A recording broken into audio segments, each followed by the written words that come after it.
예전에 실시하던 훈련과 다른 점이 한 4가지 정도가 있습니다. 먼저 그 면 지역이 그 경부 사이렌 설치된 면 지역이 최초로 주민대피 훈련이 실시됩니다.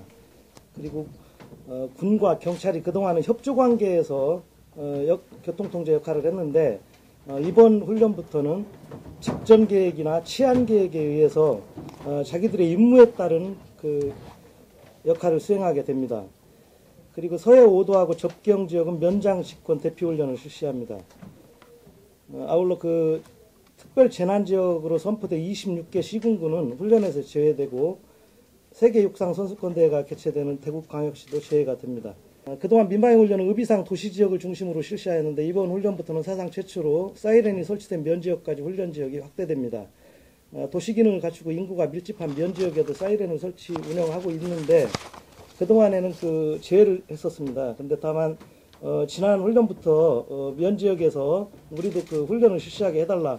특히 김해 장유면 같은 경우는 한 12만 명이 됩니다. 면 인구가. 그래서 특히 그런 부분에서 이제 많이 그 요청이 있어가지고 이번에 확대하게 됐습니다. 그래서 217개면에 292개소 63만 9천 명이 확대 참여하게 됩니다. 그리고 두 번째, 군과 경이 전시 임무에 따라서 교통 통제 역할을 전담하게 됩니다. 이번에 특히 이제 경찰에서 굉장히 그 집중적으로 투입을 하게 됩니다.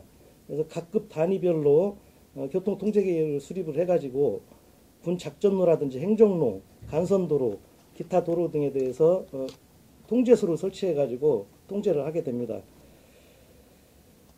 그리고 저희 민방위 대원들은 경찰이나 군, 예비군을 지원해서 골목 통제 및 주민계도 임무를 수행하게 됩니다.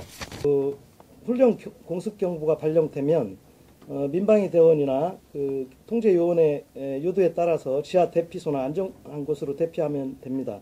그리고 운행 중인 차량은 갓길에 정차를 하고 시동을 끄고 차내에서 라디오 방송을 청취하면서 지시에 따라 행동하면 되겠습니다.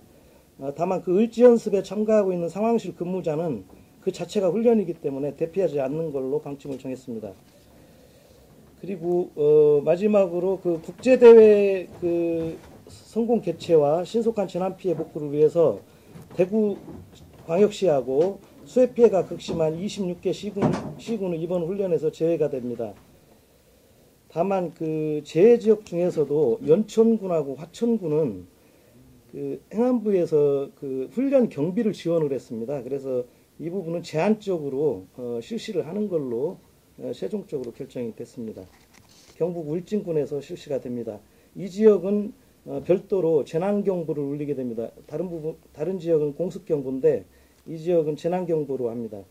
그리고 서해 5도하고 접경지역 주민대피는 행정안전부에서 주관을 합니다. 그래서 이 부분은 그 면장 직권으로 훈련을 하게 됩니다. 4개 교량에 대해서 군 작전 가동훈련하고 기동훈련하고 교통통제가 실시됩니다.